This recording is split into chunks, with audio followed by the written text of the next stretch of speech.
আসসালামু আলাইকুম এভরিওয়ান। বাজারের মধ্যে মোচমোচে ও পারফেক্ট পেঁয়াজু এই রেসিপি ফলো করেই তৈরি করতে পারবেন। তাহলে চলুন দেখে আসি পেঁয়াজু তৈরি করতে কি কি লাগছে আমাদের।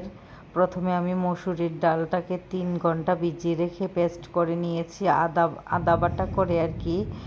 1 কাপ পরিমাণে পেঁয়াজ কুচি নিয়েছি, 8-10টা মরিচ কুচি এবং ধনিয়া পাতা কুচি নিয়েছি, আদা বাটা 1 চা চামচ, রসুন বাটা 1 চা চামচ, গরম মশলা গুঁড়ো আধা চা চামচ, জিরা গুঁড়ো আধা চা চামচ, ধনিয়া গুঁড়ো আধা চা চামচ, হলুদ গুঁড়ো আধা চা চামচ, লবণ স্বাদ মতো দিয়ে দিলাম এবং কালি জিরা দিয়ে দিয়েছি। দেখেছেন 15 থেকে 20টি। আপনারা যদি কম তৈরি করেন কম দিবেন, আমি একটু বেশি তৈরি করব, মিনিমাম 30-35টা পেঁয়াজও আমি সেই পরিমাণে দিয়েছি।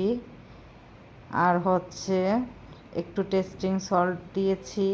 এখন সবগুলো মশলাকে একটু মেখে নিব। পেঁয়াজ, তারপরে মরিচ, ধনিয়া পাতা এবং ড্রাই মশলাগুলোকে ভালো করে আগে একটু মেখে নিলাম। তারপরে ডালটার সাথে মিশিয়ে নেব ভালো করে। এখন ভাজার পালা, চলুন ভেজে নেই।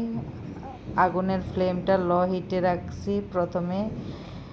প্রথমে আগুনের হিটটা বাড়িয়ে দিয়ে তেলটা গরম করে নেবেন, তারপরে একটু মিডিয়াম টু লো হিটে রাখবেন।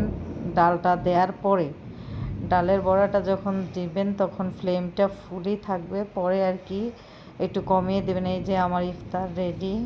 এই যে মোচমোচে পেঁয়াজগুলো অনেক এখনও মোচমোচে আছে, আমি ইফতারের অনেক আগে ভেজেছিলাম।